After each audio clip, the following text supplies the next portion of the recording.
Okay, I want to talk about something that is widely misunderstood, which is crazy, but I'm going to talk about it anyway.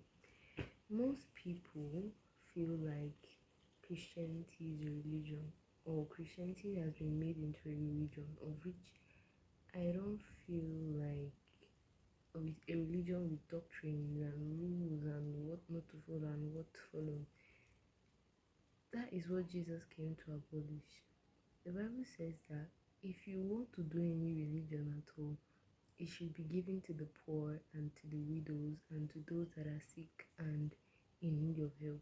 Like you was like if you want to practice religion, that should be what you do.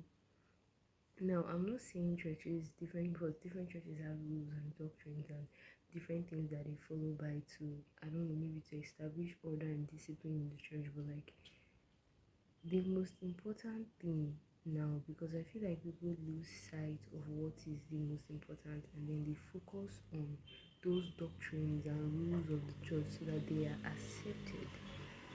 Now, what should make you be accepted or something like that is following Christ and living like Christ, not a bunch of doctrines and rules. Now, I'm not saying don't follow those doctrines, I'm not saying don't follow the rules, but you can be following the rules and doctrines and still not be living like Christ. Because if you notice, those rules and doctrines does not necessarily point to, like, how do I put it? It doesn't shape you into like a person that resembles Christ most of the time.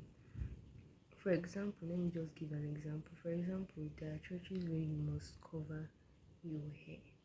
Now, I cover my hair whenever I'm going to church, so I'm not using it as an example to say it's a wrong rule. I cover my hair when I'm going to church because I feel like it's important to do so to honor God and stuff like that because our hair is our glory and stuff like that. But I can cover my hair and go to church and still come back and fornicate or live in sin or continue living in the flesh.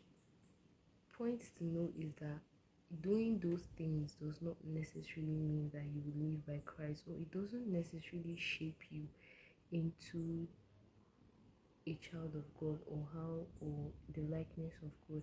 What shapes you and what puts you like that is the word of God you hear and the daily consciousness and willingness to live like Christ and taking active steps towards it. If you're not taking active steps towards living like Christ, I bet you can cover your hair, you can wear all the long skirts you want to wear, and you would still be living in sin. Because when God was talking about I look into the heart and not the appearance, he wasn't talking that you would dress in modest and then if your heart is good then he's looking at your heart. No. He's saying that no matter what you do outside for people to see or to look at or to think that wow, you are such a religious person, wow, you're such a child of God. He knows if you're truly his child or not by looking at what is in your heart.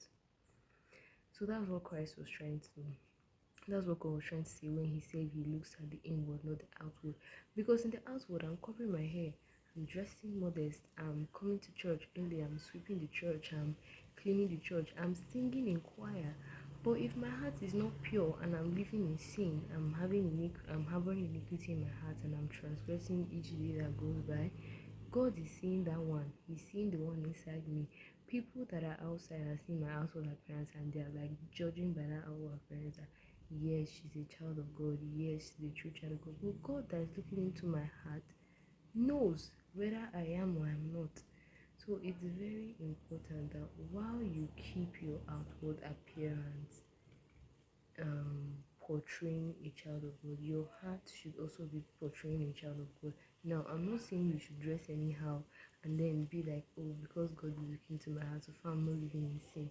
No, I'm saying that in as much as your outward appearance reflects God, your heart should also reflect God as well.